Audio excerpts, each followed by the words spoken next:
సత్యసాయి జిల్లా నల్లచెరువు మండలం పెద్ద ఎల్లంపల్లి వద్ద అటవీ శాఖ అధికారులు వాహనాలను తనిఖీ చేశారు. ఈ సమయంలో 2,50,000 రూపాయలు విలువ చేసే 13 ఎర్రచందనం దొంగలను స్వాధీనం చేసుకున్నారు. శ్రీ సత్యసాయి జిల్లా డీఎఫ్ఓ ఆదేశాల మేరకు నల్లచెరువు మండలం పెద్ద ఎల్లంపల్లి వద్ద రహదారిపైన వాహనాలను ఆపి తనిఖీ చేస్తుండగా ఎర్రచందనం దొంగలు తరలిస్తూ కనిపించారు. వెంటనే పట్టుకునేందుకు ప్రయత్నించగా 2 నిందితులు పరారయ్యారని కేసు నమోదు చేసుకుని ఎర్రచందనం దొంగలను స్వాధీనం చేసుకున్నామని Kadiri forest range officer Gurrappa తెలియజేశారు.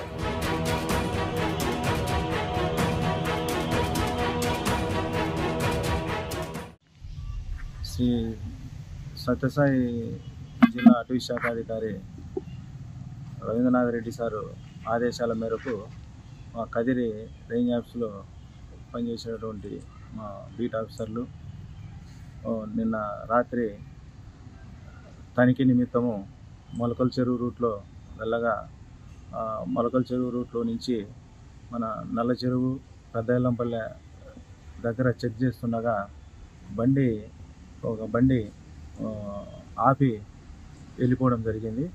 అది ఆ బండి దగ్గరికి పోయి చూడగా అది లాక్ చేయబడింది.